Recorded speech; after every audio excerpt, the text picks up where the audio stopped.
இந்த வீடியோல சுதர்சன சக்ரா மிஷன் அப்படின்னா என்ன அப்படின்றத நம்ம பார்க்க போறோம். இந்தியாவுடைய ஏர் டிஃபென்ஸை அடுத்த கட்டத்துக்கு கொண்டு போற ஒரு மிஷன் தான் சுதர்சன சக்ரா மிஷன். வான்வெளி தாக்குதலை சமாளிக்கிறதுக்காக இஸ்ரேல் பார்த்தீங்க அப்படின்னா அயன் டூம் அப்படின்ற ஒரு ஏர் டிஃபென்ஸ் சிஸ்டமை பில்ட் பண்ணி வச்சிருக்காங்க. அதே மாதிரி அமெரிக்காவை பொறுத்தவரையில அவங்க கோல்டன் டூம் அப்படின்ற ஒரு ஏர் டிஃபென்ஸ் சிஸ்டமை பில்ட் பண்ணி வச்சிருக்காங்க. இந்த ஏர் டிஃபென்ஸ் சிஸ்டமுடைய மிக முக்கியமான நோக்கமே வான்வெளி தாக்குதலை தவிர்க்கிறது தான். ஒரு மிசைல் ஆகட்டும், ஒரு ட்ரோன் ஆகட்டும், நாட்டுக்குள்ள நுழையாம பார்த்துக்கிறது தான் இந்த ஏர் டிஃபென்ஸ் சிஸ்டமுடைய மிக முக்கியமான நோக்கமாகும். இந்தியாவுக்குன்னு ஒரு ஏர் டிஃபென்ஸ் சிஸ்டம் இருக்கா அப்படின்னு கேட்டா இல்ல. ரீசெண்டா நடந்த இந்தியா பாகிஸ்தான் கான்ஃபிளிக்ட்ல கூட நம்ம ரஷ்யாவுடைய S-400 தான் நம்பி இருந்தோம். ரஷ்யாவுடைய S-400 ரொம்பவே பிரில்லியண்டான ஒர்க் பண்ணிச்சு அப்படின்றத நம்ம எல்லாரும் பார்த்தோம். பாகிஸ்தான் சைட்ல இருந்து வந்த நிறைய ட்ரோன்ஸ் ஆகட்டும், பாகிஸ்தான் சைட்ல இருந்து நம்ம இந்தியன் டெரிட்டரிக்குள்ள வந்த மிசைல்ஸ் ஆகட்டும், எல்லாத்தையுமே இந்த S-400 சுற்றி வீழ்த்திச்சு. S-400 அப்படின்றது நம்மளுடைய நண்பன் ரஷ்யா கொடுத்த ஒரு டிஃபென்ஸ் சிஸ்டமா இருந்தாலும் அதுல ஏதாவது மாடிஃபிகேஷன்ஸ் பண்ணணும் அப்படின்னா நம்ம ரஷ்யா கிட்ட போய் தான் நிற்க வேண்டிய ஒரு சிச்சுவேஷன் இருக்கு. அப்போ நம்ம நாட்டிற்குன்னு ஒரு எக்ஸ்க்ளூசிவான இன்ஜினியர்ஸ் டிஃபென்ஸ் சிஸ்டம் இருந்தது அப்படின்னா அது நிச்சயமா ஒரு பெரிய காம்படிட்டிவ் எட்ஜை நம்மளுக்கு கொடுக்கும் அப்படின்றதுல எந்த ஒரு சந்தேகமும் இல்லை. இந்த விஷயத்தை மைண்ட்ல வச்சு இன்னைக்கு நம்ம இண்டிபெண்டன்ஸ் டே செலிப்ரேஷன் போது நம்ம பாரத பிரதமர் நம்ம இந்தியாவுக்குன்னு ஒரு இன்ஜினியர்ஸான ஒரு ஏர் டிஃபென்ஸ் சிஸ்டமை கிரியேட் பண்ணணும். இதற்கான ஒரு மிஷன் தான் சுதர்சன சக்ரா மிஷன் அப்படின்னு சொல்லியிருந்தாரு. ஸோ இந்த சுதர்சன சக்ரா மிஷனை இவங்க எவ்வளவு கட்டமாக இம்ப்ளிமெண்ட் பண்ண போகிறாங்க, இதில் என்னென்ன லேயர்ஸ் இருக்க போகுது போன்ற விஷயங்களை தான் நம்ம ஒன்றா டீட்டெயிலாக பார்க்க போகிறோம். சுதர்சன சக்ரா ஏர் டிஃபென்ஸ் சிஸ்டமை பொறுத்தவரையில் பல்வேறு விஷயங்களை இதோட இன்டகிரேட் பண்ண போகிறாங்க. அதில் முதலாவதாக சொல்லணும் அப்படின்னா அட் ப்ரெசென்ட் இருக்கிற S-400 சிஸ்டமை இந்த சுதர்சன சக்ரா சிஸ்டமோட இன்டகிரேட் பண்ண போகிறாங்களாம். அட் ப்ரெசென்ட் நம்ம இந்தியாவுக்கு ஏதாவது ஏர் டிஃபென்ஸ் சிஸ்டம் இருக்குது அப்படின்னா அது ரஷ்யாவுடைய S-400 தான். ஸோ அந்த S-400 சிஸ்டமை இந்த சுதர்சன சக்ரா மிஷனோட இன்டகிரேட் பண்ண போறாங்க அப்படின்ற சொல்லியிருக்காங்க. அடுத்ததா பிக்சர்ல வர்றது ப்ராஜெக்ட் குஷா. இந்த ப்ராஜெக்ட் குஷாவையும் இந்த சுதர்சன சக்ரா ஏர் டிஃபென்ஸ் சிஸ்டமோட இன்டகிரேட் பண்ண போறாங்க.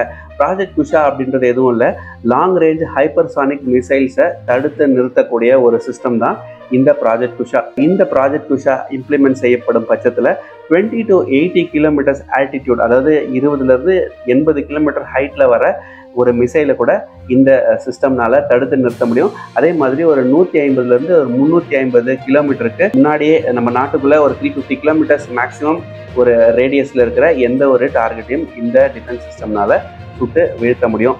இந்த சிஸ்டம் இம்ப்ளிமெண்ட் செய்யப்படும் பட்சத்தில் இப்போ இருக்கிற S-400ஓடையும் இஸ்ரேலோடைய Arrow 3 அப்படின்ற ஒரு விஷயம் யூஸ் பண்ணுறாங்க. அதோட இந்த டெக்னாலஜி பெட்டராக இருக்கும் அப்படின்ற மாதிரி சொல்கிறாங்க. ஸோ இந்த ப்ராஜெக்ட் குஷாவையும் நம்ம சுதர்சன சக்ரா டிஃபென்ஸ் சிஸ்டம்குள்ளே கொண்டு வர போகிறாங்க. இந்த ப்ராஜெக்ட் குஷா தான் இந்த சுதர்சன சக்ரா மிஷனுடைய அவுட்டர் லேயராக செயல்பட போகுது. 3 லேயராக இதை டிசைன் பண்ணுறாங்க. அதோடைய அவுட்டர் லேயராக இந்த ப்ராஜெக்ட் குஷா தான் இருக்குது. இதோடைய மிக முக்கியமான நோக்கமே லாங் ரேஞ்ச் மிசைல்ஸை தடுக்கிறது தான். அதாவது மேக்ஸிமம் ரேஞ்ச் அப்படின்னா இந்த அவுட்டர் ரேஞ்சுக்கு தான். அடுத்தது ஆகாஷ் நியூ ஜென்ரேஷன் மிசைலையும் இந்த சுதர்சன சக்ரா ஏர் டிஃபென்ஸ் சிஸ்டமோட இன்டகிரேட் பண்ண போகிறாங்க. இந்த மிசைல்ஸ்னால கிட்டத்தட்ட ஒரு 70 கிலோமீட்டர் ரேஞ்ச் வரைக்கும் போய் ஹிட் பண்ண முடியும், டார்கெட் அழிக்க முடியும். ஒரு 20 கிலோமீட்டர் ஆல்டிடியூட் வரைக்கும் இதனால ஒரு இலக்கை டார்கெட் பண்ணி அழிக்க முடியும். அதாவது ஒரு மிசைலோ ட்ரோனோ வந்தால் இந்த ஆகாஷ் நியூ ஜென்ரேஷன் மிசைல்னால அழிக்க முடியும்.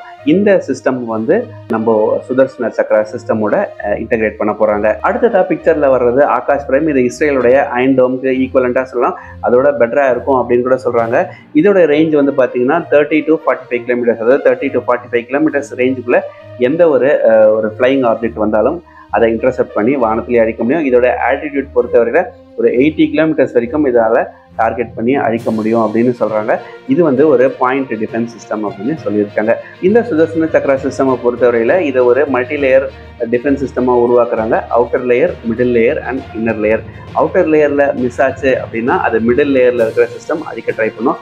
அங்கேயே மிஸ் ஆச்சு அப்படின்னா இன்னர் லேயரில் இருக்கிற சிஸ்டம்ஸ் கண்டிப்பாக அந்த மிசைலையோ இன்கமிங் மிசைலையோ இல்லை இன்கமிங் ட்ரோனையோ அழிக்கிறதுக்கான அட்டம்ஸ் பண்ணணும். ஸோ இந்த மாதிரி ஒரு மல்டி லேயர் சிஸ்டமாக அமைச்சிருக்காங்க. கிட்டத்தட்ட இஸ்ரேலோடைய அயன் டோமோட இது பெட்டராக இருக்கும் அப்படின்ற மாதிரி எக்ஸ்பர்ட்ஸ் சொல்றாங்க. இந்த எல்லா சிஸ்டம்ஸுமே எப்போ இம்ப்ளிமெண்ட் ஆகி நம்ம இந்தியாவை ப்ரொடெக்ட் பண்ணோம் அப்படின்னா இதற்கான எஸ்டிமேட்டா இவங்க ஒரு 10 இயர்ஸ் ஆகும் அப்படின்னு சொல்லியிருக்காங்க. 10 இயர்ஸ் அப்படின்னா பல கட்டங்களா பல ஃபேஸஸா இவங்க பண்ண போறாங்க. 2025-27 வரைக்கும் R&D பண்ண போறாங்க. R&D அப்படின்னா ட்ரையல்ஸ் பண்ண போறாங்க. ஏன்னா ஒரு சிஸ்டமை லைவ் வார்ஃபேர்ல இம்ப்ளிமெண்ட் பண்ணி அங்கே போய் சொதப்படுறதை விட முன்னாடியே R&D பண்ணாங்க அப்படின்னா முன்கூட்டியே வரக்கூடிய பிரச்சனைகளை சார்ட் அவுட் பண்ண முடியும், அதை ஃபிக்ஸும் பண்ண முடியும். ஸோ 2025 to 2027 phase 1 அப்படின்னு சொல்லியிருக்காங்க. இந்த காலகட்டத்தில் இவங்க நிறைய R&D அண்ட் ட்ரையல்ஸ் பண்ணுவாங்க அப்படின்ற மாதிரி சொல்லியிருக்காங்க. phase 2 பொறுத்தவரையில் 2028 2031 வரைக்கும் phase 2 ஆனது ஆரம்பிக்குது.